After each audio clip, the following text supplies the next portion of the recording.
Al-Baqarah 16.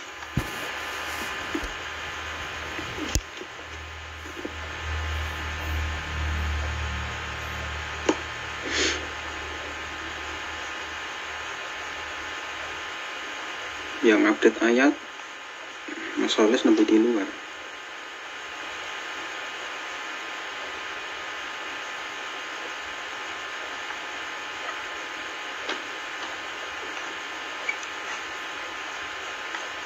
Yang update ayat sinten nih kami. Ternyata gabung nih. Yang lain macam ini.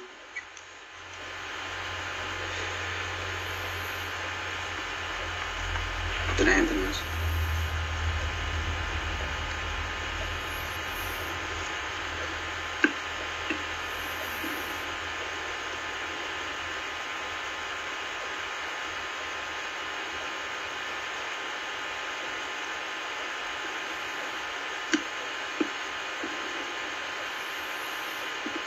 Mbak Farida bisa mboten update ayat ke niku Zoom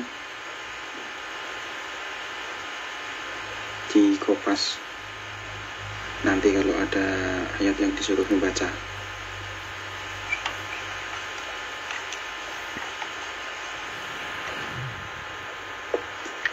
Saya usahakan matur nuwun Mbak Farida.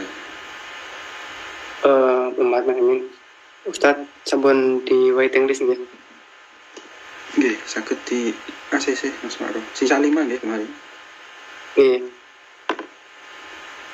Bun Mas Amin. Saya admin.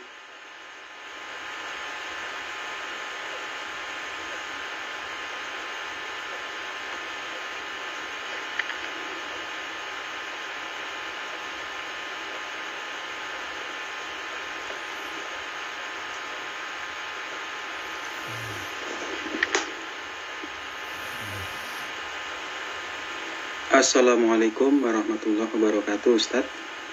Waalaikumsalam warahmatullahi wabarakatuh. Ya, alhamdulillah. Bagaimana kabarnya Ustadz dan keluarga? Sehat? Alhamdulillah baik Mas. Mudah-mudahan panjenengan semua juga sehat. Amin, insya Allah. Sebelum dimulai melaporkan yang tergabung dalam Zoom pada malam hari ini ada 15 saudara Ustadz. Iya, alhamdulillah. Dari Korea ada 3, dari Jepang ada 3 saudara, dari Taiwan 1, dari Hong Kong 3 saudari, dan lainnya dari Indonesia, Ustadz. Iya. Insya Allah malam ini bisa dimulai, Ustadz. Baiklah teman-teman semuanya, mari kita mulai. Bismillahirrahmanirrahim. Alhamdulillah, salatu wassalamu ala rasulillah. Salam dari Ustadz untuk teman-teman semuanya. Waalaikumsalam warahmatullahi wabarakatuh. Baik, mari kita selesaikan dulu pertanyaan yang ada, kemudian baru kita lanjutkan pelajaran yang baru. Ada sisa 5 pertanyaan pada pekan lalu, Ustadz. Ya. Yang pertama, Assalamualaikum Ustadz. Waalaikumsalam warahmatullahi wabarakatuh. Di dalam sholat berjamaah, shaf harus rapat dan lurus. Terkadang kita berdampingan dengan orang yang gemuk dan besar sehingga kita terhimpit. Terkadang kita berdampingan dengan orang bau badannya dan bau nafasnya kurang nyaman di hidung. Sehingga sholat kita menahan menghirup nafas, kurang khusyuk. Bagaimana sikap kita kalau kita menjumpai kondisi yang demikian, Ustadz? Iya, yang namanya kebersamaan ya seperti itu. Artinya tidak ada kebersamaan yang sempurna dalam sholat berjamaah karena masing-masing orang yang berbeda satu dengan yang lain begitu ya. Ada ukurannya gede, ada ukurannya cilik, ada yang ramping dan sebagainya, gaya duduknya dan sebagainya. Kadang melendeti kita, tidak nyaman betul di kita dan sebagainya. Ya, kesabaran itulah nanti yang akan dibalas oleh Allah dengan kebaikan yang berlipat ganda begitu. Artinya kalau kita mengharapkan kesempurnaan di dalam segala hal itu tentu saja tidak bisa kan gitu. Bahkan Rasulullah pun juga mengalami pada saat sholat Jumat begitu, kemudian para para sahabat itu yang ikut sholat Jumat itu banyak keringat ya, pulang dari ladang dari mana dan sebagainya, bekerja dan sebagainya. Kemudian bau keringatnya tidak sedap kan itu. Nah kemudian muncul tuntunan untuk mandi sebelum sholat Jumat itu kan itu. Ya, maka kita berusaha semaksimalnya untuk menunaikan apa yang disunahkan oleh Rasul, termasuk mandi tadi. Kalau sebenarnya kalau masing-masing orang Islam itu seperti itu, artinya memperhatikan apa yang dianjurkan, disarankan, dituntunkan oleh Rasulullah, itu jadi bisa mengurangi maksimal dari ketidaknyamanan, apakah bau ketiak ataukah bau keringat yang lain, atau gaya duduk yang tidak mengenakan dan sebagainya. Ya, terlebih yang kita dulu, yang artinya mulai dari diri kita sendiri, kita tidak bisa mengatur orang lain. Maka biasakan ya, ketika selesai mandi itu menggunakan deodoran.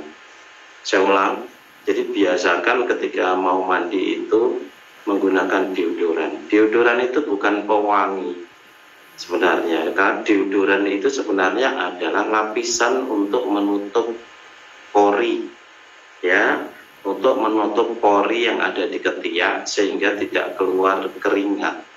Kalau keringat itu keluarnya di ketiak, nanti karena di situ tuh tempat banyaknya bakteri, ya, maka kemudian minyak yang keluar itu jadi makanan bakteri yang lezat, kemudian dia tumbuh berkembang berkembang biak menjadi banyak, dan akhirnya memproduksi bau yang busuk di ketiak kita itu kan itu. Ya, jadi jangan hanya memakai parfum saja. Parfum itu tidak mencegah keluarnya keringat di ketiak. Ya, ketiaknya itu ditutupi dengan lapisan deodoran tadi, sehingga keringatnya tidak keluar di ketiak, tetapi keluar di bagian yang lain. Kalau keluar di bagian yang lain, misal saja di wajah atau di leher dan sebagainya, tidak begitu menimbulkan bau busuk kan gitu ya. Nah, segera dihapus juga, segera diusap juga, kan dilap juga. Tetapi kalau di keringat, dan jarang yang melap keringat kan gitu, sehingga dia menumpuk menjadi makanan bakteri, menjadi busuk baunya. Ya, kalau merasa mahal menggunakan deodoran, bisa beli yang namanya tawas. Ya, tawas itu paling 1 kilo mungkin 10.000. Artinya kita nggak butuh 1 kilo, hanya butuh sedikit saja. Nanti dihancurkan, dibikin powder gitu, kemudian dilarutkan dalam air saja sudah bisa itu, kemudian untuk mengoles ketiak kita. Ya, untuk menutup, fungsinya hanya sekedar untuk menutup pori supaya keringat tidak keluar di situ, sehingga tidak jadi bahan makanan bakteri pembusuk yang ada di keringat kita kan gitu. Jadi ya dalam kebersamaan tentu saja ya itu tadi harus ada kesabaran antara satu dengan yang lain. Ya, ibaratnya kita berjalan di desak-desakan dengan banyak orang, ya kadang kaki kita terinjak tidak sengaja, duduk bersama dengan di dalam jamaah, di dalam baris sof gitu ya, dengan orang yang gemuk, kemudian ketika dia duduk tentu kan posisinya jadi miring begitu karena model duduk tahiyatnya seperti itu. Ya, kemudian kita keperindes sikile atau badannya ke desak dan sebagainya, ya sabar kan itu. Nah, kalau sudah pengalaman seperti itu, sesok mana jejer wong lemu gitu, jejer wong kuru kan gitu. Jadi disiasati sendiri sehingga tetap bisa busuk kan itu. Nah, begitu juga dengan orang yang bau itu, ya kalau memang awalnya sudah mencium bau yang begitu, geser saja, pindah ke tempat yang lain kan itu. Nah, lebih baik lagi nanti di saat lain itu ditemui, diberitahu supaya pakai deodoran dan sebagainya tadi. atau parfum dan sebagainya gitu. Sehingga satu dengan yang lain itu bukan saling mengganggu sengaja atau tidak sengaja, tetapi saling menghadirkan kenyamanan di dalam beribadah kan gitu. Dan tentu saja itu tidak hanya berlaku untuk ibadah, untuk kegiatan apapun yang lain, mestinya kita berhak untuk melakukannya dengan nyaman meskipun bukan ibadah. Begitu Mas, mudah-mudahan jadi paham. Ya, kemudian pertanyaan selanjutnya Ustadz. Assalamualaikum. Waalaikumsalam warahmatullahi wabarakatuh. Izin bertanya Ustadz. Saya berencana mau memeriksakan kandungan istri yang sedang hamil dengan USG 4 dimensi. Saya mencari-cari informasi-informasi di berbagai klinik bahwa yang memeriksa itu dokternya laki-laki. Bagaimana langkah kami Ustadz? Apakah boleh saya memeriksakan kandungan istri yang dokternya itu laki-laki dengan catatan saya ikut masuk dalam ruangan tersebut? Atas jawaban saya ucapkan terima kasih. Ya, kalau ada cari dokter cewek. Kalau memang tidak ada ya gimana lagi kamu bersamai dia. Atau kadang juga bukan dokternya yang nangani, mungkin juga operator dari mesin itu, dia saja nanti yang membaca yang membaca datanya itu atau gambarnya tadi kan itu. Jadi kalau memang sudah maksimal mencari dan ternyata tidak ada dokter wanitanya, ya sudah tidak apa-apa, dokter laki-laki karena dia kan bekerja sesuai dengan profesinya kan gitu. Maka untuk kenyamanan, keamanan dan sebagainya dibersamai, ketika kamu bersamai dia. Sekali lagi operator mesinnya mungkin saja bukan dokternya, mungkin juga dokter, mungkin juga bukan. Kalau kamu bisa ngomong sama dokternya, kalau bisa USG-nya dioperasikan oleh perawat yang cewek dok, gitu kan bisa berani ngomong begitu, biar dia yang operasikan, paling tidak kurang nyenggol-nyenggol wetenge bojone dan sebagainya gitu. Sehingga lebih nyaman lagi gitu, tidak usah rikuh, takut atau apa. Ngomong saja sama dokternya, kalau bisa mohon dioperasikan, USG-nya dioperasikan oleh perawat yang perempuan gitu. Itu Mas, mudah-mudahan bisa dipahami. Oke, pertanyaan selanjutnya. Mau tanya tentang makmum yang belum balik, apakah kami dibacakan jahar ketika sholat maghrib karena cuma berdua? Kami dari Sarwono, Suruh Ustadz. Ya tidak apa-apa, kan memang jamaah, namanya jamaah ya boleh jar, boleh sir kan itu. Nah dengan membaca jahar itu juga menjadi pelajaran bagi anak kamu kan itu, ketika mengucapkan waladhdallin dia mengucapkan amin dan sebagainya. Dan ketika kamu membaca surat-surat pendek dan dihafal, dia akan bahagia, dia akan senang, aku hafal kan itu. Atau mungkin kamu sedang ngajari surat ini, dia belum hafal dan sebagainya, kemudian kamu bacakan surat yang kamu ajarkan itu yang dia belum hafal, itu kan dia jadi senang, bahagia bersama bapaknya, bermakmum sholat di situ dan dia mengenal suratnya atau hafal suratnya dan sebagainya. Ya kalau bisa satu surat yang dia hafal, kemudian yang satu surat yang dia sedang dia pelajari, misalnya gitu kan, jadi membahagiakan anak ya. Ini itu merupakan hasungan anak untuk sholat berjamaah gitu ya, meskipun tidak diucapkan secara lisan, tetapi perbuatan itu sudah menjadi hasungan bagi dia, artinya menjadikan dia senang, bahagia dengan sholat bersama kamu atau dengan sholat berjamaah tadi kan itu. Jadi saya tetap menganjurkan untuk dibaca jahar itu agar juga supaya muncul keterlibatan dia di dalam sholat itu, antara lain dengan bacaan. Nah, itu memang strategi dari Rasulullah untuk menyatukan hati para jamaahnya, anak buahnya, orang-orang yang beriman itu, Ya di samping dia mendengarkan juga dia mengucapkan, artinya ada keterlibatan, punya rasa memiliki terhadap sholat jamaah. Dan itu kemudian yang kedua, anak bisa mengambil pelajaran dari apa yang kamu baca, apa yang kamu lakukan di dalam sholat tadi dan sebagainya, jadi pelajaran tersendiri bagi anakmu. Ya, kemudian juga yang ketiga muncul, diharapkan juga muncul kebersamaan. Artinya dia paham atau tidak paham, ngerti dalam mengungkapkan kata-kata atau tidak, tetapi dia akan menilai, wah bapakku bijaksana ya, gitu, dalam bahasa halus. Artinya anak tidak mungkin, anak yang belum balik tadi mungkin belum ngerti soal yang seperti itu, tetapi rasa bahagia itu bisa merupakan indikator bahwa di dalam hatinya itu muncul penilaian bahwa bapaknya bijaksana, kan itu.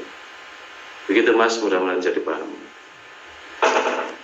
Ke pertanyaan selanjutnya. Assalamualaikum warahmatullahi wabarakatuh, Ustadz. Waalaikumsalam warahmatullahi wabarakatuh. Izin bertanya, sholat fajar itu apakah dilaksanakan sesudah sholat tahiyatul masjid, apa sesudahnya? Terima kasih Ustadz. Ya tergantung kamu, kalau kamu wudhu di masjid dan sebagainya begitu, setelah masuk masjid begitu, mestinya kamu langsung sholat fajar aja, tidak usah sholat tahiyatul masjid gitu. Ya, yang ada memang tuntunannya sholat fajar kan itu. Kemudian kalau masuk masjid pas tidak ada sholat fajar, tentu saja akan melaksanakan sholat tahiyatul masjid tadi kan itu. Persis seperti seorang sahabat yang dia datang terlambat ketika sholat Jumat, Rasulullah sedang khutbah gitu ya. Kemudian duduk kan itu, kemudian Rasulullah memerintahkan dia berdiri lagi, melarang dia duduk, memerintahkan dia berdiri untuk sholat 2 rakaat, yang kemudian oleh para ulama sholat itu disebut sebagai sholat tahiyatul masjid, sholat penghormatan kepada masjid. Akan tetapi kalau kalian masuk ke masjid itu kemudian sudah sholat fajar itu ya sebelum duduk, maka kalian sudah menghormati masjid itu sendiri, tidak perlu lagi sholat tahiyatul masjid dan itu, karena memang sudah sholat itu kan itu. Tetapi kalau kalian tidak tahu, begitu masuk kemudian kalian sholat tahiyatul masjid, setelah tahiyatul masjid kemudian kalian sholat fajar, ya wis yang meneh, tidak tahu. Kalau sudah tahu yang namanya sholat sunnah dan sebagainya ketika sudah dilakukan di masjid itu setelah merupakan bagian dari penghormatan kepada masjid, ya sudah. Artinya sholat fajar saja selesai, kemudian baru sholat subuhnya kan gitu. Sekali lagi kalau tidak tahu ya tiba-tiba kemudian sudah wudhu di masjid, masuk kemudian tahiyatul masjid, baru kemudian sholat fajar, ya wis. Karena memang tidak tahu kan gitu ya, sudah ya, artinya tidak salah seperti itu. Tetapi kalau kalian masuk ke masjid itu kemudian langsung sholat fajar, kalian juga tidak salah, tidak usah sholat tahiyatul masjid, karena sebelum duduk kalian sudah sholat, yakni sholat fajar tadi. Jadi sholat fajar di situ sekaligus menjadi penghormatan kepada masjid karena dilakukan sebelum duduk di masjid kan gitu. Begitu Mas, mudah-mudahan bisa dipahami. Pertanyaan selanjutnya. Assalamualaikum Ustadz. Waalaikumsalam warahmatullahi wabarakatuh. Dari Pak Yono dari Pontianak, mau tanya ya. Orang tua saya setiap tahun mengumpulkan cucunya dengan acara brokohi, ini bahasa Jawa, yaitu disuruh makan, tetapi di sisi lain ngundang kenduri, Ustadz. Ya kenduri kalau hanya makan-makan saja kan tidak apa-apa, boleh-boleh saja. Yang penting tidak disertai dengan keyakinan yang macam-macam. Ya kamu datang makan di situ tidak masalah. Kalau di situ ada ritual-ritual ibadahnya ya sudah, tidak usah ikut. Yang penting teko menghormati ayahnya kan gitu. Jangan kemudian malah menjauh. Kalau menjauh kan jadi susah untuk bisa berdakwah kepada keluarganya sendiri kan gitu. Jadi mungkin saja masih ada keyakinan-keyakinan yang atau ritual yang perlu diluruskan di dalam acara kenduri. Dari kenduri kan sebenarnya makan-makan bareng kan gitu ya. Kalau itu memang ada yang perlu diluruskan ya suatu saat nanti diluruskan kan gitu. Akan tetapi tetap datang karena niatan baik orang tuanya adalah ngajak makan-makan anak cucu gitu. Kalau ada kekurangan atau penyimpangan dan sebagainya ya kamu sebagai orang yang ngaji punya tanggung jawab moral untuk menyelamatkan bapakmu dari kesalahan atau penyimpangan dalam hal ritual ibadah dan sebagainya tadi kan itu. Jadi tetap saja datang, kemudian makan bareng ya makan bareng, tetapi tidak perlu ikut pada ritual-ritual peribadatan yang dilakukan. Begitu Mas, mudah-mudahan bisa dipahami. Kemudian pertanyaan lagi, saya mendapat emas 3,75 gram dari pabrik dalam rangka ulang tahun pabrik. Zakat untuk emas itu bagaimana dan berapa Ustaz? Ini posisi di Korea Ustaz. Iya, tinggal dinilai di situ emasnya berapa per gram di situ, kemudian misal saja per gramnya di situ umpamanya saja 100 won misalnya saja. Kalau 3,75 dan sebagainya itu kan berarti 375 won. Dibulatkan saja menjadi 400 won. 400 won ya nanti zakatnya kira-kira 10 won kan itu. Kira-kira 10 won. Kalau memang kalau memang per gramnya 100 won gitu, 400 won dibulatkan ke atas saja di sekitar 10 won kan tidak banyak. Jadi 2,5% dari nilainya itu kan itu 2,5% dari nilainya itu kan kira-kira 1/40 ya 1/40. Artinya 400 won dibagi 40 kan menjadi 10 kan itu. Kurang lebihnya gitu. Cukup mungkin untuk pertanyaan. Alhamdulillah tidak ada lagi Ustaz. Baik, kalau sudah cukup kita lanjutkan pembicaraan kita tentang sifat-sifat orang Bani Israel yang harus kita hindari seperti apa yang kita doakan dalam Al-Fatihah sehari 17 kali itu. Kita ingin dijauhkan dari sifat-sifat orang Yahudi dan Nasrani. Yahudi sebagai al-mamdud dan Nasrani sebagai afdal, dua-duanya tidak dikehendaki kan itu. Maka kita sampai sekarang kepada ayat yang ke-42. Silakan dibaca 42 sekaligus 43 mungkin ya. Mudah-mudahan bisa kita selesaikan. Quran Surat Al-Baqarah surat yang kedua ayat 42 dan 43. Ya. A'udzu billahi minasyaitonir rajim. Wa la talbisul haqqo bil bathili wa taktumul haqqo wa antum ta'lamun. Wa aqimus salata wa atuz zakata warka'u ma'ar raki'in. Dan janganlah kamu campur adukan kebenaran dengan kebatilan, dan janganlah kamu sembunyikan kebenaran sedangkan kamu mengetahuinya. Dan laksanakanlah sholat, tunaikanlah zakat, dan rukuklah beserta orang yang rukuk. Iya. Jadi kelanjutan dari ayat yang ke-41 yang di situ kita bisa menyaksikan bahwa Allah memerintahkan kepada orang Yahudi dan Nasrani itu untuk beriman kepada Al-Quran yang membenarkan kitab-kitab sebelumnya dan itu, dan diingatkan betul supaya jangan kafir gitu ya.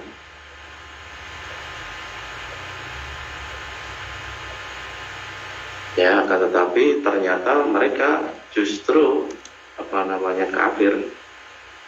Jangan menjadi orang kafir, orang yang pertama kafir terhadap Al-Quran, tetapi justru mereka menjadi orang yang kafir, yang pertama kafir kepada Al-Quran. Nah, sebenarnya semuanya kan strategi dakwah dari Allah yang diajarkan kepada Rasulullah, kita semuanya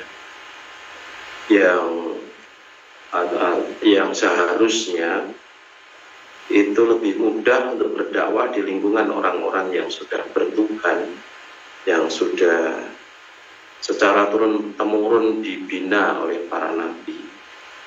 Ya, tetapi ternyata penentangan mereka terhadap Al-Quran itu amat sangat besar, amat sangat banyak sekali, ya kan itu. Ya. Bahkan mereka menjadi penentang-penentang yang keras di samping orang-orang musyrik Mekah itu kan itu. Kita bisa menyaksikan ketika orang-orang musyrik Mekah dan orang-orang Yahudi, Bani Quraidah ya, dan juga Bani Nadir ya, yang mereka bersekongkol ya, bersatu dalam perang Khandaq dan sebagainya itu merupakan satu bukti nyata penentangan mereka yang sangat besar. Dan strategi yang dilakukan oleh Rasulullah dengan mengusir mereka dari Madinah itu terbukti efektif, artinya tidak lagi mendapat gangguan dari mereka, artinya gangguan dari dalam kalau memang mereka tetap berada. Tetapi efek samping dari pengusiran orang-orang Yahudi dari Madinah itu juga orang-orang Yahudi itu bencinya setengah mati kepada umat Islam sampai kiamat nanti. Dan tentu saja tidak hanya karena strategi Rasulullah mengusir mereka dari Madinah, tetapi juga karena Allah itu menguliti mereka, menguliti kejelekan mereka habis-habisan di dalam Al-Quran ini. Maka wajar kalau mereka itu kemudian marah. Ayat 41 kemudian juga diingatkan bahwa supaya mereka itu tidak menjual ayat-ayat Allah dengan harga yang murah. Artinya jangan sampai menjual keimananmu dengan materialisme atau hedonisme atau kapitalisme atau komunisme atau apapun itu isme-isme yang lain. Artinya jangan sampai kita menukar Islam itu dengan berbagai paham yang sifatnya duniawiah. Artinya jangan sampai kita menukar, jangan sampai kita menjual keyakinan yang kokoh di dalam hati kita, yang keyakinan itu akan membawa kepada keselamatan di dunia wal akhirah yang kekal selama-lamanya penuh kebahagiaan, dengan keuntungan yang sifatnya keuntungan duniawiah yang sifatnya kecil, tidak lebih berharga daripada selai sayap nyamuk. Ketika kita bicara seperti ini, ya seolah-olah nampak bodoh sekali orang-orang yang mereka itu menjual keimanannya, ya dengan hal-hal yang sifatnya duniawi. Akan tetapi kenyataan menunjukkan justru amat sangat banyak, ya jauh lebih banyak orang-orang yang mereka itu menjual keimanannya, ya dengan hal-hal yang sifatnya rendah, murah, duniawi itu, dibandingkan dengan orang yang mempertahankan keimanannya itu sampai akhir hayat. Maka ini betul-betul harus menjadi pelajaran bagi kita orang yang beriman, yang kita sebagai orang yang pertama ya mendapatkan wahyu Allah, mendapatkan pengajaran dari Rasulullah, ya seharusnya kita tidak boleh menjadi manusia yang pertama kali kafir seperti orang Yahudi dan Nasrani tadi. Seharusnya kita menjadi orang yang pertama kali memperjuangkan agama ini dengan apa? Dengan segala kesungguhan, kan gitu. Akan tetapi kenyataan kita bisa menyaksikan orang-orang yang berada di sekitar kita justru mereka katanya mereka itu beriman, tetapi ternyata mereka sebenarnya adalah orang-orang munafik, yang artinya itu menjual keimanannya dengan harga yang rendah tadi, yang itu tahu. Nah, larangan Allah untuk kafir kepada Al-Quran, larangan Allah untuk menjual iman atau Islam tadi dengan harga yang murah tadi, dilanjutkan lagi dengan mengingatkan Bani Israel akan kesalahan yang lain, yaitu perbuatan mencampur adukkan yang hak dan yang batil. Ya, mencampur adukkan antara yang hak dan yang batil kan gitu. A'udzu billahi minasyaitonir rajim. Wala talbisul haqqo bil batili wa taqtumul haqqo wa antum ta'lamun, kan itu. Wala talbisul haqqo bil batil. Jangan kalian mencampur adukkan yang hak dengan yang batil. Ya, dalam konteks ini apa namanya, Ibnu Abbas itu menjelaskan, artinya kita tidak boleh mencampur adukkan antara kebenaran dengan kebohongan, antara kebaikan dan keburukan dan sebagainya. Ya, yang baik harus nampak baik, yang jelek ya harus nampak jelek, yang buruk harus nampak buruk. Ya, kejujuran tidak bisa dicampur adukkan juga dengan kedustaan, kan itu.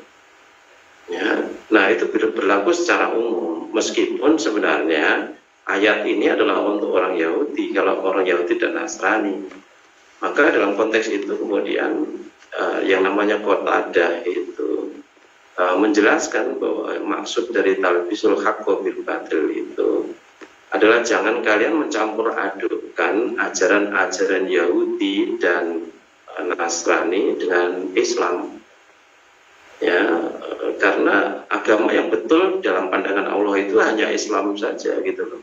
Sedangkan Yahudi dan Nasrani tadi di samping memang sebagiannya berasal dari wahyu, tetapi mereka sudah mencampur adukkan antara yang hak dan yang batil di situ. Kita sudah pelajari bahwa mereka menulis kitab dan mendapati diri bahwa kitabnya itu datang dari Allah, kan itu sudah kita baca. Ya, di samping itu dia juga menjelaskan bahwa jangan sampai ada kaitannya di situ batak tumul haqqo wa antum ta'lamun, dan kamu menyembunyikan kebenaran sedang kalian mengetahui, kan itu ya. Nah, dalam konteks itu Qatadah mengatakan bahwa mereka menyembunyikan sifat-sifat Rasulullah yang diberitakan oleh Allah dalam kitab-kitab sebelum Al-Quran itu, kan gitu. Nah, itu yang terjadi. Ya, dalam konteks mencampur adukkan itu, Qatadah juga mengatakan bahwa perbuatan talbis itu adalah mencampur adukkan satu dengan yang lain sehingga menjadi mirip satu dengan yang lainnya. Gampangannya aja, kalau kita punya beras yang kualitas 1 kemudian ada beras yang kualitas 2 dicampurkan, tidak akan nampak yang kualitas 2 dengan bedanya dengan kualitas 1 tadi. Artinya yang hak dan yang batil dicampur adukkan sedemikian rupa sehingga yang batil itu tidak nampak batil, dan itu loh, seolah-olah dia benar. Nah, itu yang terjadi di kalangan orang-orang Yahudi dan Nasrani seperti itu, kan itu. Nah, dalam konteks ini juga Allah memberitahukan kepada orang-orang beriman ini bahwa sebenarnya mereka itu tahu tentang sifat-sifat dari Rasulullah Muhammad SAW. Ya, seperti mereka itu mengetahui anak-anak mereka sendiri, tapi mereka sengaja untuk menyembunyikan itu. Karena mereka sekali lagi takut dia kehilangan pengaruhnya dan sebagainya. Minggu lalu kita singgung bahwa orang-orang Yahudi, Nasrani dan sebagainya itu mereka mendirikan gereja itu, yang Nasrani dalam konteks itu termasuk juga yang di Indonesia ini. Sekarang banyak gereja yang dijual di Indonesia ini, ya, karena tidak begitu laku, rugi ya, membina gereja kalau jamaahnya tidak banyak, tidak bisa menutup biaya operasional itu, kan itu. Nah, beda dengan Islam yang masjid itu memang tidak untuk komersial sama sekali, kan itu. Nah, mereka banyak yang menggunakan yang seperti itu. Nah, kalau seorang pendeta atau seorang rabai Yahudi misalnya saja, nah kemudian dia mempertahankan ajaran-ajaran leluhurnya tadi, tetapi mereka membuka tentang sifat-sifat Muhammad Rasulullah SAW itu, maka kemudian mereka akan khawatir, takut kalau umatnya pada lari sehingga tidak dapat kolektor, tidak dapat infak dan sebagainya yang bisa mereka gunakan untuk biaya operasional kehidupan mereka kan. Nah, maka tetap disembunyikan, akan tetapi Allah membongkar keadaan yang seperti itu dan difirmankan oleh Allah di dalam ayat 146 dari surat Al-Baqarah itu sendiri. Artinya dalam surat yang sama sudah dibongkar kan itu. Ya, kalau dulu di ayat yang ke-40 itu Allah memerintahkan kepada Bani Israel supaya memenuhi janji. Nah, kemudian janjinya apa? Allah mencantumkannya janjinya untuk menyembah Allah, menghambakan diri kepada Allah. Firmankan oleh Allah di dalam Al-Baqarah ayat 83 itu. Mari kita buka 146 surat Al-Baqarah yang menunjukkan bahwa sebenarnya mereka itu mengetahui tentang Muhammad itu seperti mereka kenal terhadap anak-anak mereka sendiri kan itu. Silakan. Quran surat Al-Baqarah surat kedua ayat 146.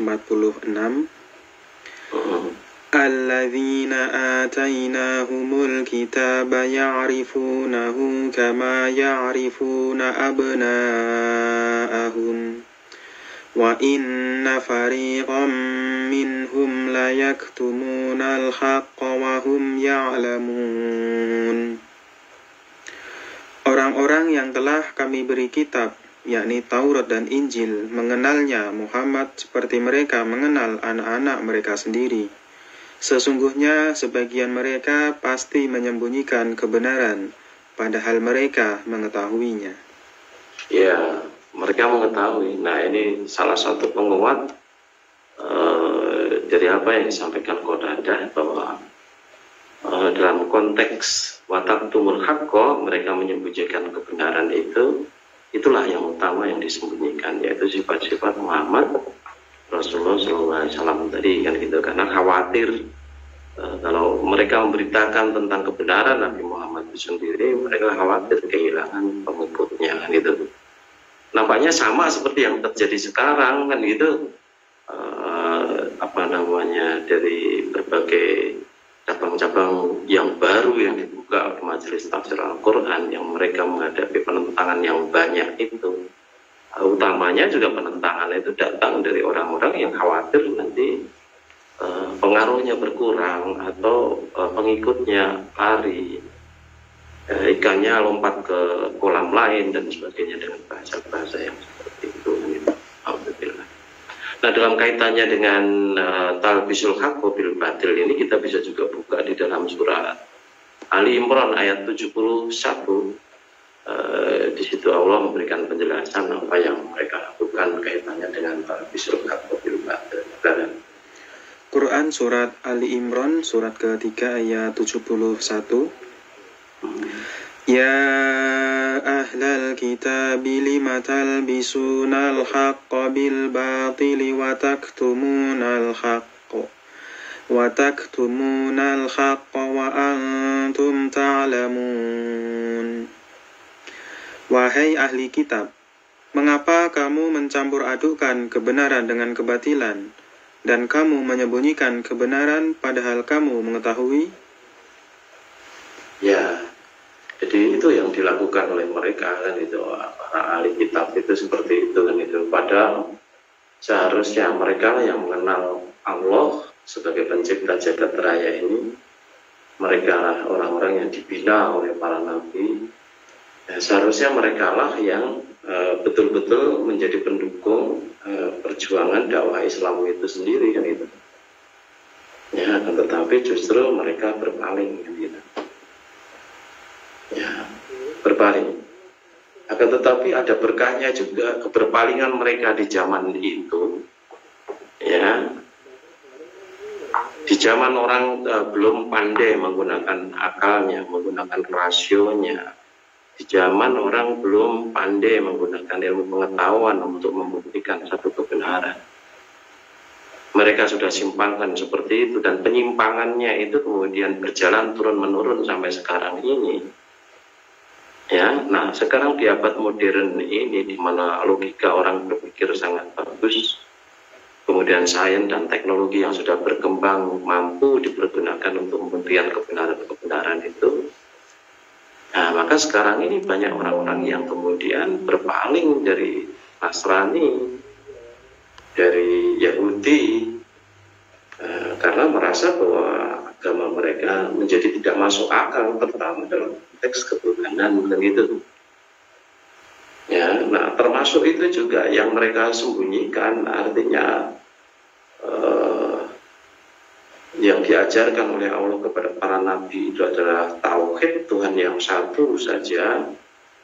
Ya, akan tetapi kemudian oleh para pemimpin itu dibelokkan kan gitu.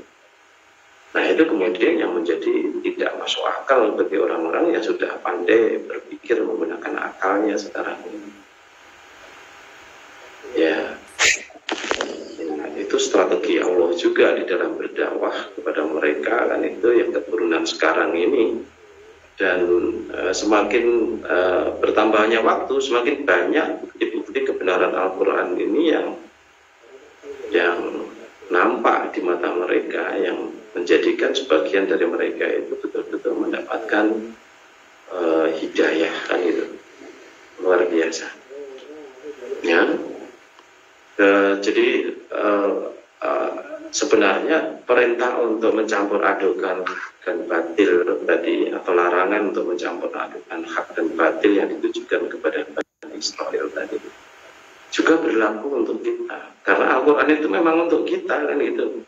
Jadi kesalahan-kesalahan yang dilakukan oleh Bani Israel tadi, ya itu harus kita hindari, dan itu sesuai dengan apa namanya Al-Fatihah yang kita baca setiap saat itu, ayat ke-6 ke-7 itu kan gitu.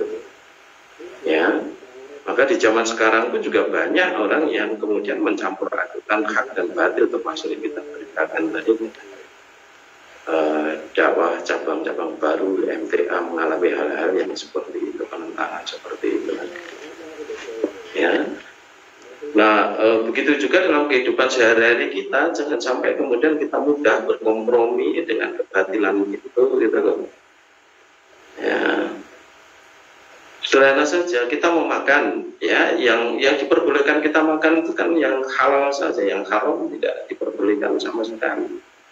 Tetapi ketika kemudian kita masuk ke dalam warung, kemudian ya, yang pertama kita arah adalah, yang pertama kita pikirkan adalah enaknya, murahnya dan sebagainya. Ya, maka kemudian yang terjadi di situ adalah talbisul haq bil batil, mencampur adukan yang hak dan yang batil itu. Artinya kemudian orang menggampang dan itu, ini asal ayam kan halal kan. Ya, iya haram dari sisi halal dari sisi zatnya, tetapi bagaimana dari sifatnya? Siapa yang menyembelih ayam itu? Kalau yang menyembelih orang kafir tentu saja tidak halal kan itu. Padahal kita tidak tahu, ngawur saja dan sebagainya. Ya, maka yang seperti itu juga harus kita hindari. Jangan sampai kita campur adukkan di situ yang halal dan halal.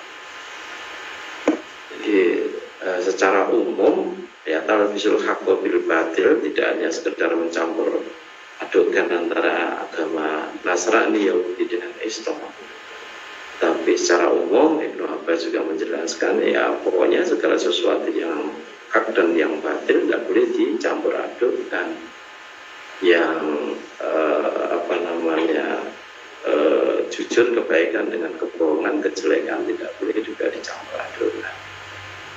Ya, begitu juga yang halal dan yang haram tidak boleh dicampur adukkan dalam konteks itu. Ya, maka makolahnya sendiri mengatakan bahwa kulil haqqo, katakan yang benar, walau karena murun kan itu ya, meskipun yang meskipun penyampaiannya itu menjadikan kita pahit, artinya ada resiko yang berada di balik penyampaian tentang kebenaran tadi kan itu. Ya, maka kita juga dituntunkan oleh Rasulullah supaya senantiasa berdoa. Allahumma arinal haqqo haqqo warzuqna ittiba'ah wa arinal batila batila warzuqna istinabah. Kan itu. Ya Allah, tunjukkanlah kepada kami yang hak itu betul-betul nampak hak, dan berilah kami rezeki yang berupa kekuatan untuk mengikutinya, dan tunjukkan kepada kami yang batil itu betul-betul terang benderang nampak batil, tidak menjadi samar-samar seolah-olah benar, tidak, batil betul-betul nampak batil, dan berilah kami rezeki yang berupa kekuatan untuk menjauhinya. Gitu. Nah, ini umat Islam, orang Islam betul-betul diajarkan untuk teguh memegang kebenaran itu sampai akhir hayat kan gitu. Ya, maka wajar kalau kemudian orang-orang Palestina yang sekarang mau menghadapi setan yang luar biasa seperti itu, tetap lebih mementingkan keimanannya daripada mencampur adukan dengan kekafiran atau kemusyrikan dan sebagainya. Ya, bahkan tidak bisa dibeli keimanannya itu oleh Israel untuk menunjukkan di mana pemimpin-pemimpin mereka meskipun ditawari dengan hadiah yang besar dan seperti itu. Yang kemudian sikap yang luar biasa seperti itu membuat kagum orang-orang Barat dan menjadi pintu hidayah. Jadi secara dohir penderitaan orang Israel itu justru malah menjadi pintu hidayah bagi banyak orang Barat, dan itu meskipun bagi orang Palestina yang kita menyaksikan itu penderitaan, ya boleh jadi mereka tidak menganggapnya sebagai satu penderitaan, karena mereka bisa menganggapnya sebagai jalan untuk mendapatkan surga.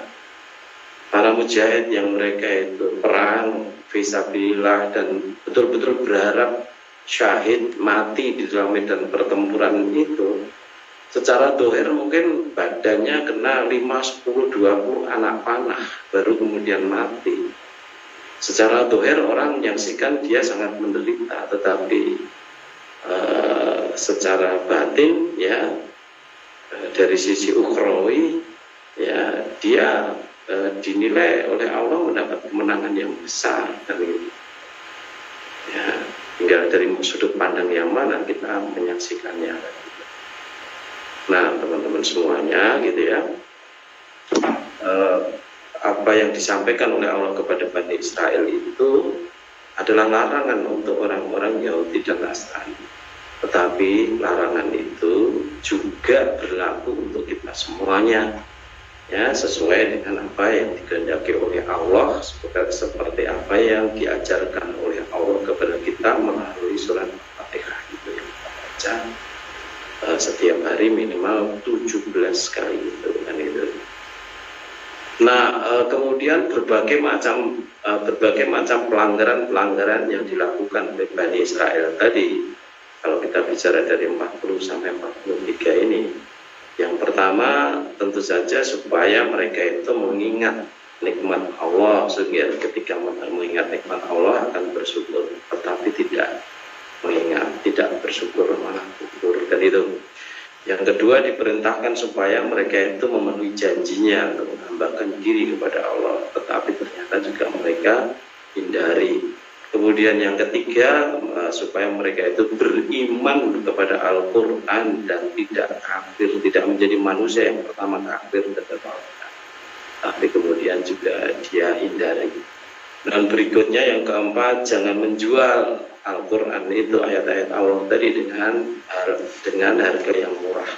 Harga yang murah di situ maksudnya adalah dengan hal-hal yang sifatnya duniawi, karena segala sesuatu yang ada di dunia ini nilainya tidak lebih berharga daripada sehelai sayap nyamuk, kan itu. Kemudian di ayat ini yang kelima, artinya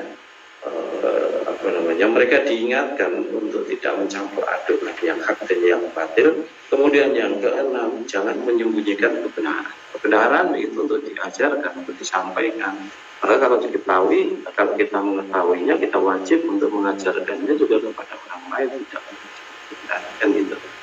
Karena Al-Quran ini datang untuk dipelajari, kemudian diamalkan, kemudian juga didakwahkan kepada orang-orang yang berada di sekitar kita, kan gitu. Kalau kita sembunyikan, tentu artinya kita melanggar aturan itu, kan itu. Nah, untuk mengatasi segala macam pelanggaran-pelanggaran yang dilakukan oleh Israel tadi, yang tentu saja sumbernya di situ itu adalah akidah. Maka kemudian solusinya adalah waqimus sholata wa atuz zakah warka'u ma'ar-raki'in, kan gitu. Waqimus sholat, tegakkanlah sholat, dan itu tegakkanlah sholat artinya betul-betul menegakkan. Artinya menegakkan itu tidak hanya sekedar melaksanakan. Kalau melaksanakan itu tidak ada asarnya dalam kehidupan sehari-hari, tidak ada asarnya di luar sholat. Tetapi kalau yang namanya menegakkan itu dia tetap tegak, baik di dalam sholat maupun di luar sholat. Artinya kalau di dalam sholat itu dia adalah hamba Allah yang baik, di luar sholat itu dia juga hamba Allah yang baik. Ya, kalau di dalam sholat itu dia memahasucikan Allah, di luar sholat juga dia memahasucikan Allah. Kalau di dalam sholat dia membesarkan, mengagungkan Allah, di luar sholat juga dia mengagungkan Allah. Tidak, yang justru malah menghinakan Allah dengan melakukan berbagai macam pelanggaran, kan gitu. Menegakkan sholat itu, kan gitu. Dan kita tahu juga karena sholat itu rutin kita lakukan minimal 5 kali sehari. Allah ya melalui At-Taha ayat ke-14 yang sering kita baca itu berfirman, a'udzubillahi minasyaitonir rajim, innani ana Allah, sesungguhnya aku ini adalah Allah, la ilaha illa ana, tidak ada ilah selain aku, fa'budni, hambakanlah dirimu kepadaku, waqimis sholata lidzikri, dan tegakkanlah sholat untuk mengingat aku. Nah, ini perintah Allah kepada Bani Israel, juga perintah Allah kepada kita. Dan itu, kalau tadi perintah Allah kepada Bani Israel tadi supaya mengingat Allah tadi, tentu saja mengingat perjanjiannya dengan Allah, bahwa mereka sudah menentukan perjanjian dengan Allah untuk menghambakan diri kepada Allah. Artinya yang orang yang sholat itu senantiasa menyegarkan syahadatnya. Kalau dalam konteks orang Nasrani tadi, orang yang mereka yang sholat itu tentu saja menyegarkan kembali perjanjiannya dengan Allah, menyegarkan kembali semangatnya untuk menghambakan diri kepada Allah. Ya, dalam bahasa kita tentu saja menyegarkan kembali ya semangat kita untuk menggapai kemenangan dengan sholat itu sendiri. Hayya 'alas sholah, hayya 'alal falah, itu. Artinya umat Islam itu, orang-orang Islam itu harusnya menyambut setiap sholat itu dengan antusias, dengan penuh kebahagiaan, karena di balik sholat itu ada kemenangan. Lah kok gimana kok di balik sholat itu ada kemenangan? Iya, tentu saja. Nah, karena orang yang sholat dan menyadari bahwa sholatnya itu ya merupakan bagian dari penghambaannya kepada Allah. Orang yang sholat dan dia menyadari bahwa sholatnya itu mengingatkan kembali akan perjanjiannya dengan Allah, ya kepada Allah untuk menghambakan diri kepadanya. Orang yang sholat itu mengingatkan kembali setiap saat untuk tanhaanil fahsya. Artinya orang yang sholat itu senantiasa setiap saat diingatkan untuk menjadi orang yang baik. Nah, kalau dia memang betul-betul menjadi orang yang baik dalam pandangan Allah, dia menang di dunia wal akhirah. Ya, menang dari hawa nafsunya, menang dari syaitan, iblis dan sebagainya yang menggodanya, menjadi orang-orang yang mukhlis, kan gitu ya. Ya, menang atau sukses di dalam mencapai kebahagiaan di dunia wal akhirah tadi, kan gitu. Ya, waqimus shalah, kan itu. Ya, ada di dalam sholat maupun di luar sholat dia betul-betul menyadari bahwa dia adalah hamba Allah yang Allah senantiasa menghendaki dirinya untuk menjadi orang yang baik, kan itu. Kemudian wa'aqimus zakah, wa'ati'uz zakah, tidak tunaikanlah zakat. Kalau sholat tadi adalah untuk membangun hubungan vertikal antara hamba dengan Allah, ya, bukan vertikal antara hamba dengan Allah. Artinya akidah sekaligus ibadah di situ yang diperbaiki. Sedangkan wa'ati'uz zakah, tunaikanlah zakat, itu adalah memperbaiki hubungan horizontal antara seorang individu mukmin dengan orang-orang yang berada di sekitarnya. Artinya orang beriman itu senantiasa diingatkan untuk menjadi orang yang peduli kepada orang sekitarnya. Maka Rasulullah itu dalam banyak hadisnya itu arahnya memperbaiki akhlak orang yang beriman tadi. Bahkan beliau juga mengatakan innama bu'istu liutammima makarimal akhlak. Sesungguhnya aku diutus untuk menyempurnakan kemuliaan akhlak, termasuk juga akhlak bertetangga, kan itu man kana yu'minu billahi wal yaumil akhir fal yukrim dhaifah, misalkan fal yukrim ila jarihi misal saja, atau jaruhu, kan itu, supaya dia memuliakan tetangganya, ya, kepada tetangganya dan sebagainya. Dibangun oleh Islam itu, diingatkan orang beriman itu oleh Rasulullah seperti itu. Bahkan Rasulullah juga mengatakan khairun nas anfa'uhum linnas. Ya, sebaik-baik manusia itu adalah orang yang bermanfaat bagi orang lain. Ada orang-orang di sekitar kita, gitu loh.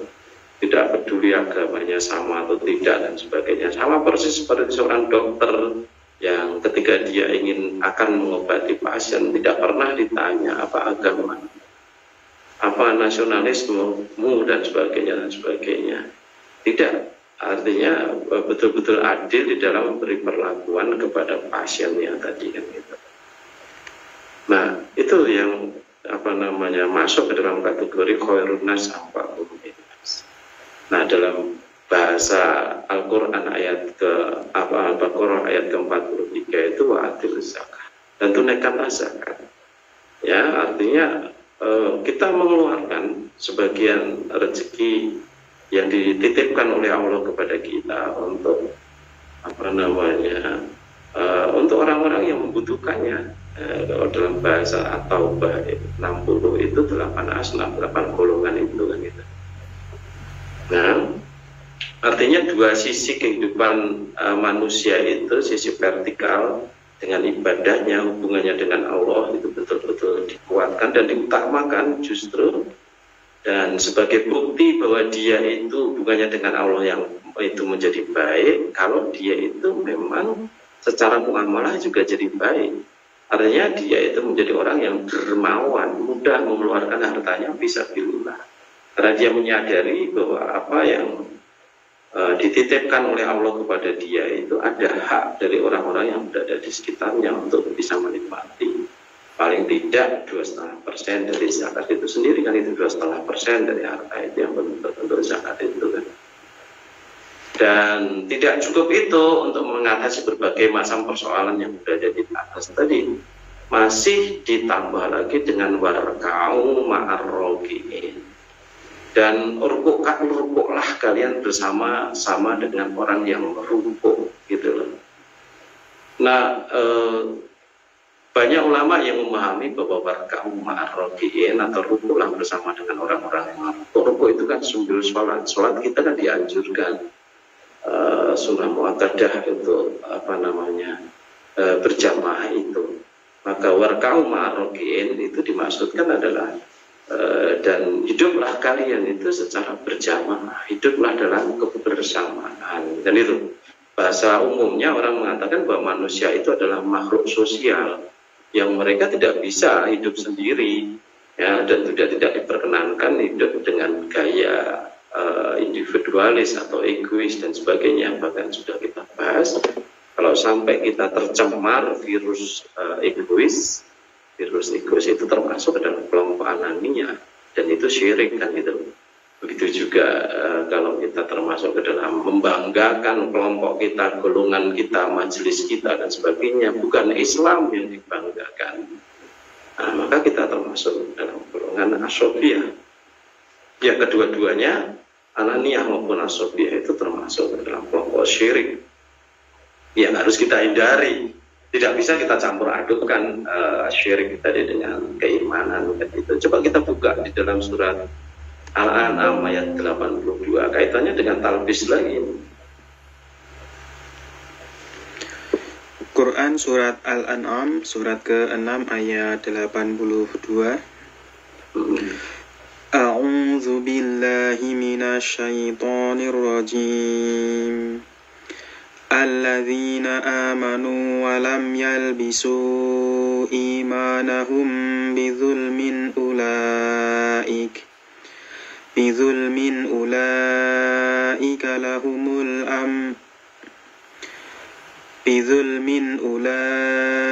lahumul amnu wa hum muhtadun.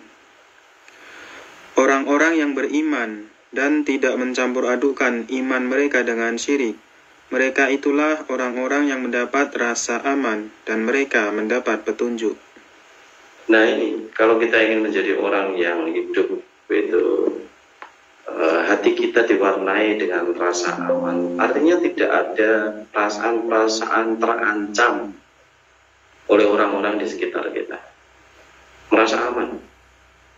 Ya, kalau kita ingin sebagai orang beriman itu hidup dengan kehidupan yang diwarnai oleh hidayah, ya hidayah gitu ya, maka jangan sampai kita mencampur adukkan itu tadi antara iman dengan, dalam bahasa di situ ada dulumin, kedoliman. Ya, dulumun adim itu adalah syirik. Jangan mencampur adukkan antara iman dengan syirik. Ya, maka siapa saja yang di dalam hatinya itu masih ada kebanggaan yang sifatnya pribadi, ananiyah tadi, atau kebanggaan terhadap instansi atau institusi, ya, di mana dia berada atau yang dia pimpin dan sebagainya. Ya, selama itu pula tidak akan hadir yang namanya rasa aman, nyaman di dalam hatinya. Senantiasa ada perasaan terancam. Karena ada perasaan terancam, tentu saja otaknya akan berpikir, ya, otaknya akan berpikir siapa yang mengancam saya. Kemudian dia akan merekayasa kira-kira siapa yang menjadi ancaman saya, kan itu. Oh ini yang menyebabkan saya merasa terancam. Oh itu menyebabkan saya terancam. Oh ini yang menyebabkan saya tidak nyaman. Oh itu yang menyebabkan saya tidak nyaman.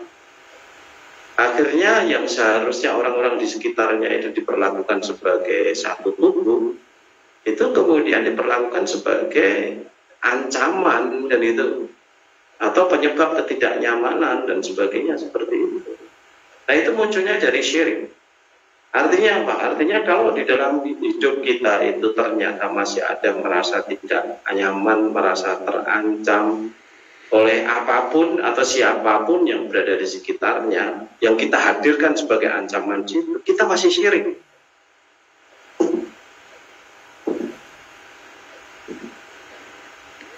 Nah, maka perlu betul-betul kita jauhi. Begitu juga seorang karyawan yang dia merasa terancam, untuk dikeluarkan atau di PHK dan sebagainya, punya rasa tidak nyaman, nanti saya khawatir, takut digini-ginikan itu oleh perusahaan atau orang sekitarnya atau pimpinan dan sebagainya, dia masih syirik.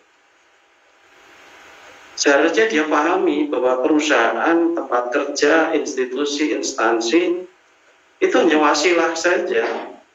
Itu hanya jalan saja dari Allah untuk memberikan rezeki. Sedang yang berlaku sebagai, yang bertindak, yang berperan sebagai Ar-Razzaq itu tetap Allah. Dan Allah sebagai Ar-Razzaq itu mampu memberikan kita rezeki itu dari mana saja, tidak harus dari perusahaan yang kemudian kamu merasa terancam di situ.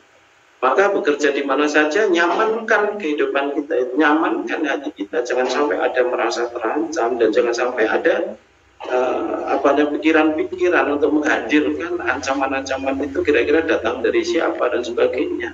Itu pikiran kotor ini.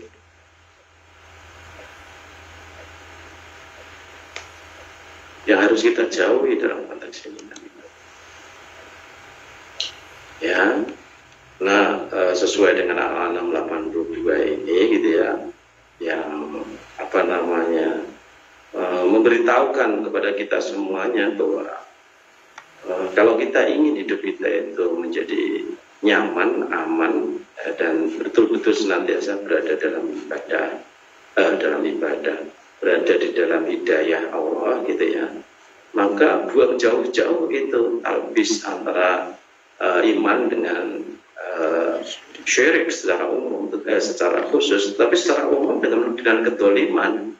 Artinya orang-orang yang dia itu katanya beriman tetapi masih berbuat dolim, pasti hidupnya tidak nyaman. Minimal dia merasa terancam oleh orang-orang yang dia dolimi. Nah kalau itu memang dia itu karakternya masih seperti itu, dolim, ya maka setiap saat dia akan berbuat dolim, dan perbuatan dolim itu akan dilakukan kepada banyak orang. Maka kemudian dia akan mengidentifikasi banyak orang yang dia dolimi itu sebagai ancaman. Nah bagaimana orang seperti itu bisa hidup nyaman, aman, bisa hidup dalam hidayah? Tidak bisa.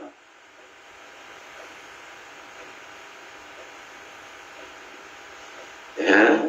Nah kelihatannya ayat 42-43 ini apa namanya, adalah firman Allah untuk Bani Israel. Ternyata kemudian ketika kita bahas itu ternyata juga betul-betul untuk kita, relevan untuk kita, dan betul-betul kita juga harus mempelajari, mengamalkannya dalam kehidupan sehari-hari. Ya, sekali lagi warka'u ma'arrokiin, dan berjamaahlah, hiduplah kalian bersama dengan orang yang hidup berjamaah tadi, ya gitu ya. Artinya kita betul-betul harus hidup itu menyatu antara satu imam, makmum, dan sebagainya. Itu artinya di dalam jamaah itu ada rahmat, ada kekuatan, yang itu ya tentu saja satu orang dibandingkan dengan dua orang yang sama-sama beriman, yang sama kokoh keimanannya, ya tentu saja akan lebih bermanfaat dua orang, kekuatannya lebih banyak, 100 orang dan sebagainya. Meskipun hadisnya dhaif dalam kaitannya dengan itu, akan tetapi ini sesuai dengan fakta logika. Maka saya mengkhawatirkan betul, ya apa namanya, mudah-mudahan bukan kesombongan, mengkhawatirkan betul omongan orang-orang Gaza itu yang mengatakan bahwa mereka tidak butuh tenaga, tidak butuh pasukan, mereka tidak butuh ini, butuh itu, tetapi butuhnya hanya doa, mohon didoakan saja. Tidak bisa seperti itu. Yang namanya perang itu, yang namanya persaingan, kompetisi itu, yang menang ya yang kuat. Artinya kalau Ukraina saja untuk melawan Rusia itu, dia butuh support yang banyak, senjata dari barat, dan juga butuh support tentara bayaran yang banyak. Harusnya Hamas juga menghadirkan yang seperti itu, kekuatan yang sama-sama beriman dari berbagai tempat, senjata dari berbagai tempat untuk melawan Israel. Jangan menutup diri untuk hadirnya pasukan asing atau tentara bayaran yang tidak dibayar, pejuang-pejuang yang mereka memang siap untuk syahid, untuk merebut Al-Aqsa itu gitu loh. Ya mudah-mudahan itu bukan satu kesombongan, mungkin saja ketololan atau bagaimana, tidak tahu. Ya mudah-mudahan saja segera berubah pikiran itu, mengundang pasukan asing juga, sama seperti Israel menghadirkan tentara-tentara dari Inggris, dari Amerika, dari Pakistan dan sebagainya. Harusnya Hamas juga membuka diri untuk datangnya tentara-tentara yang siap membantu mereka untuk melawan orang-orang Yahudi ini, orang-orang Zionis ini, kan gitu ya. Semua sesuai dengan sunatullahnya, kemenangan atau kekalahan sesuai dengan sunatullah. Ya. Nah, kalau tentara-tentara Hamas diberi kekuatan lebih oleh Allah ya, karena mereka memang betul-betul berani mati ya, itu menjadi satu kelebihan. Tapi bukan berarti pasukan asing yang datang ke situ nanti juga tidak berani mati.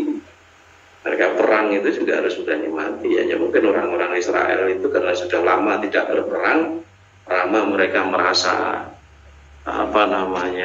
di atas angin, punya kekuatan, sehingga mereka mentalnya jadi kecil ya. Bahkan Abu Ubaidah itu memberikan gambaran seolah-olah mereka dalam perang melawan IDF itu seolah-olah dia berburu bebek begitu. Luar biasa memang.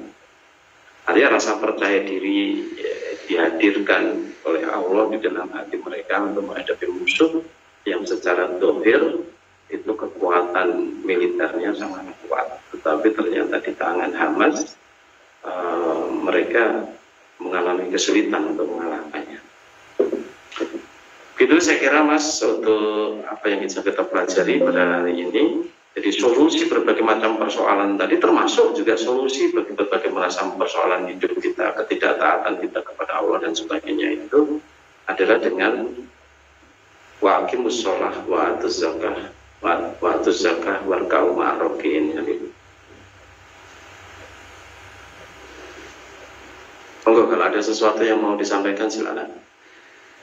Oke, barangkali ada yang mau bertanya secara langsung, bisa diaktifkan voice-nya ya.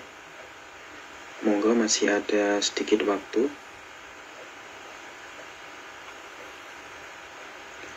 Bu Nino Kinanti, silahkan diaktifkan voice-nya, bisa nggih?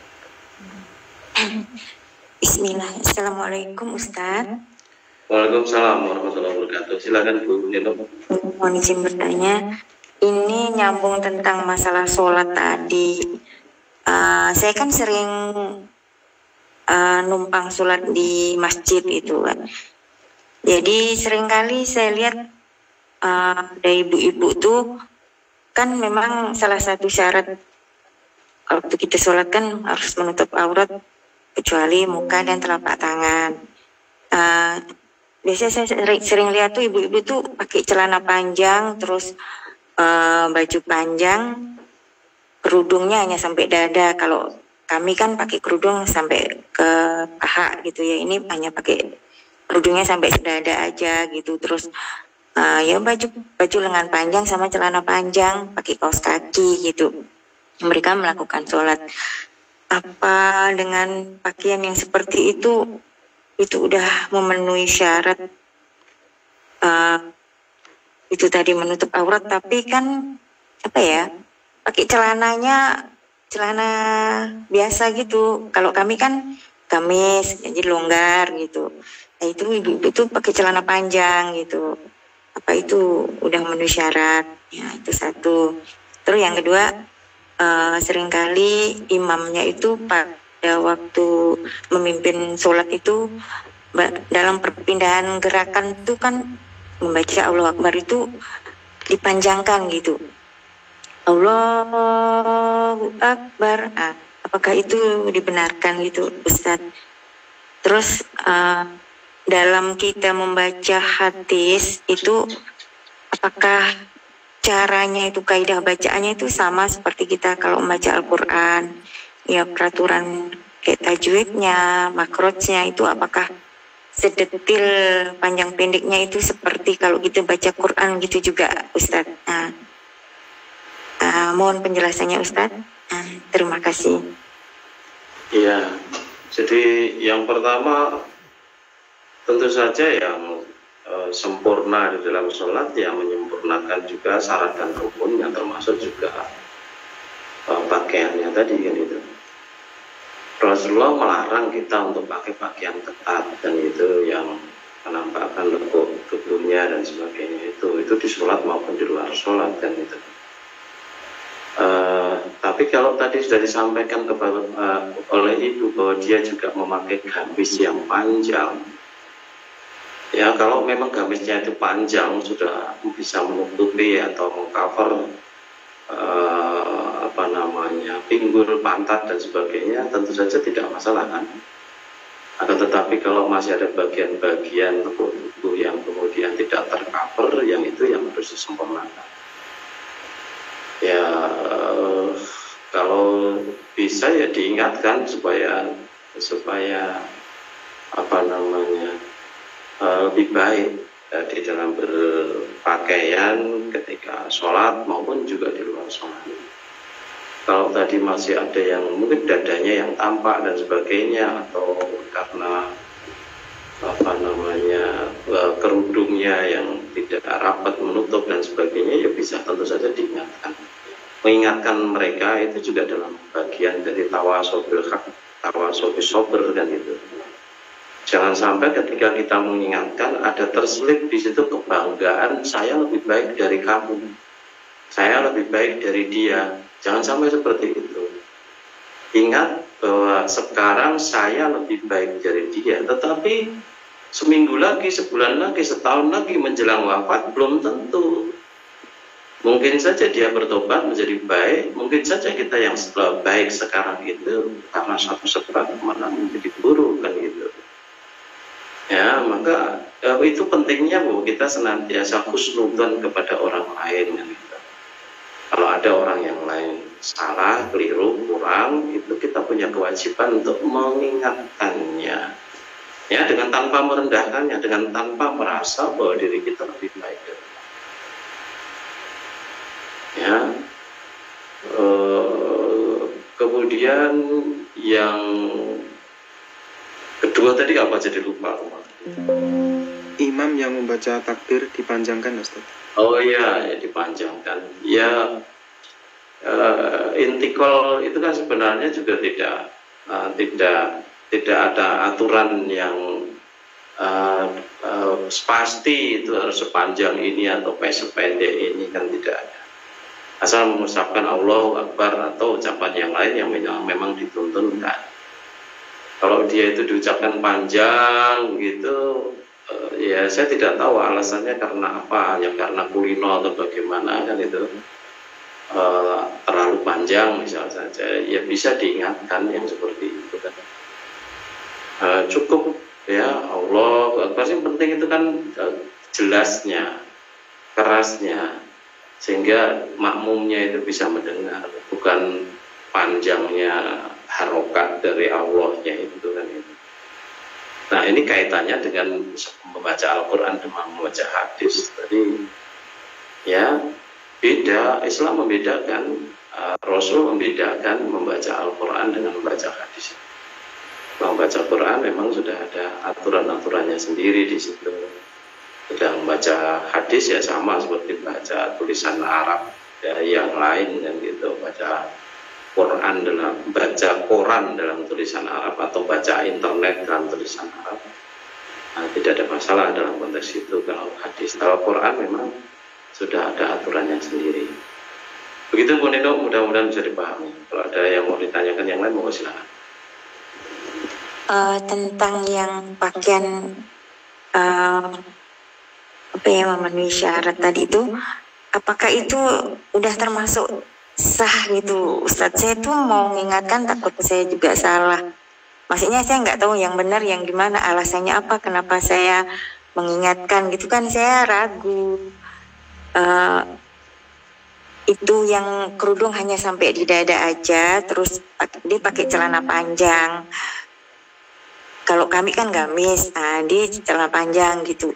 Apakah apa ya, secara syarat sahnya itu apa udah sah? Kalau seandainya saya ingatkan tuh alasannya apa gitu kan? Saya tuh jadi ragu gitu. Terus satu lagi ini Ustadz, salah satu dari penerima zakat kan musafir gitu.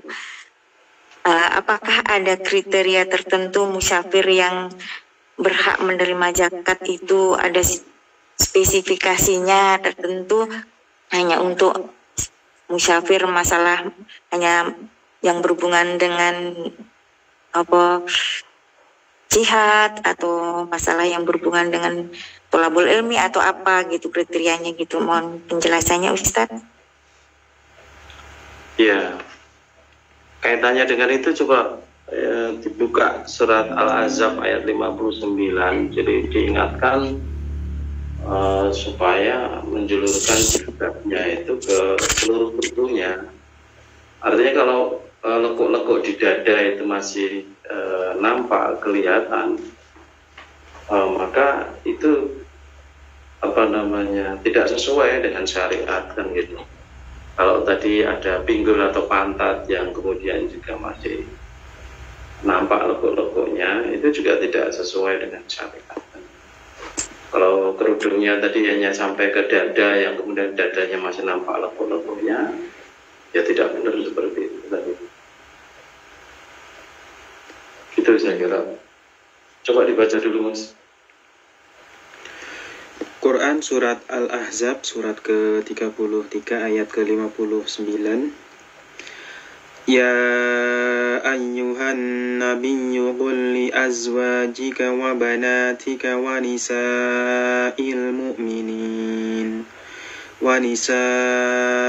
mu'minina yudnina 'alaihinna min jalabibihin. Dzalika adna an yu'rafna fala yu'dzain wa kana Allahu ghafurar rahima. Wahai Nabi, katakanlah kepada istri-istrimu, anak-anak perempuanmu, dan istri-istri orang mukmin, hendaklah mereka menutupkan jilbabnya ke seluruh tubuh mereka. Yang demikian itu agar mereka lebih mudah untuk dikenali, sehingga mereka tidak diganggu, dan Allah Maha Pengampun, Maha Penyayang. Ya, harusnya perempuan-perempuan beriman itu, mukminah itu, merasa sangat bersyukur kepada Allah, karena sampai ke baju saja Allah yang memilihkan, ya, supaya menurunkan jilbabnya tadi ke seluruh tubuhnya. Jadi struktur baju orang beriman itu ganda ya. Jadi ada pakaian dalam dan ada jilbab tadi pakaian luar gitu loh. Pakaian dalam itu bukan BH dan CD, itu bukan.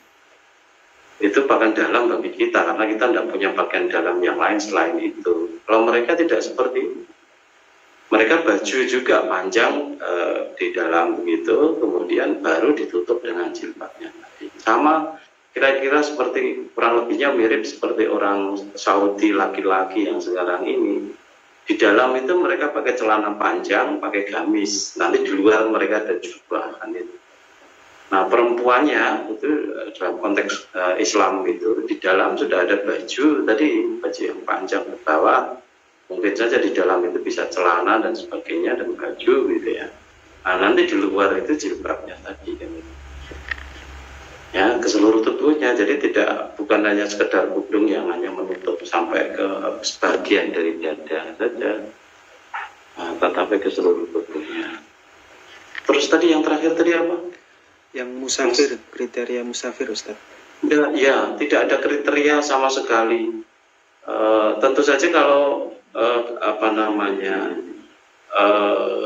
kriteria itu yang menentukan orang yang berhak untuk menyalurkan zakat. Ingat, kita tidak punya hak untuk menyalurkan zakat ya. Kita punya kewajiban untuk membayar zakat. Yang berhak untuk menyalurkan zakat itu adalah pimpinan atau orang yang ditunjuk. Rasulullah atau amil zakat kan gitu. Nah, siapa-siapa yang akan diberi tentu saja kriteria mereka yang men-setup itu. Nah, ini musafir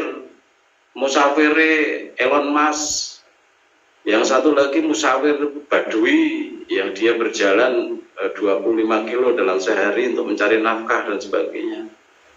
Kalau sampai kemudian seorang pimpinan memutuskan Elon Musk diberi zakat, ini rada normal kan itu.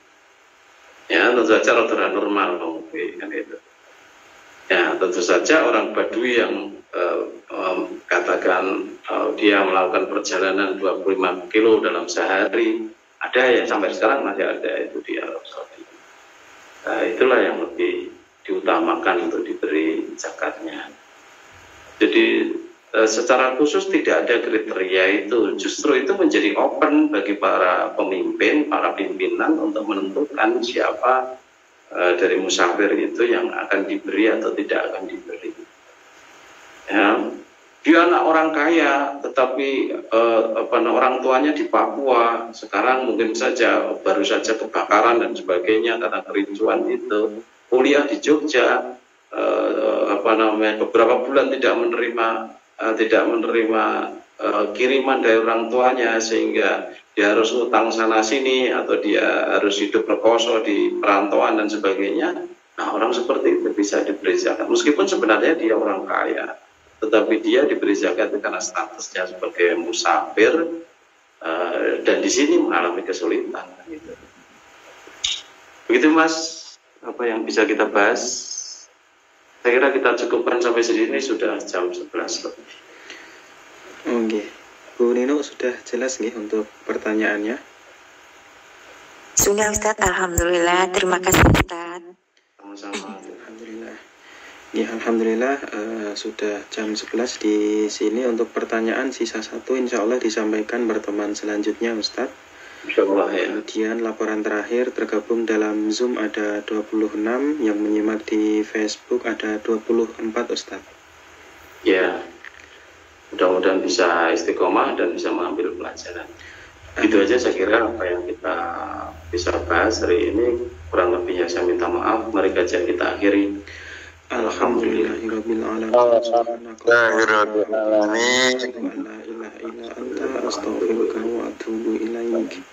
Assalamualaikum warahmatullahi wabarakatuh. Waalaikumsalam warahmatullahi wabarakatuh. Terima kasih Ustadz, selamat beristirahat. Sama Mas. Ya, baiklah, alhamdulillah telah kita ikuti dan simak tausiah dari beliau Ustadz Abdurrahman Suparno, yang mana pada malam hari ini melanjutkan tentang sifat-sifat kaum Bani Israel. Semoga kita bisa mengambil pelajaran apa yang disampaikan oleh beliau. Dan untuk pertanyaan yang belum disampaikan, insya Allah akan disampaikan di pertemuan selanjutnya kalau masih ada waktu ya. Ya, untuk kajian Kompas pada malam hari ini akan kami akhiri. Banyak kurangnya kami mohon maaf. Wabillahi taufiq wal hidayah. Wassalamualaikum warahmatullahi wabarakatuh.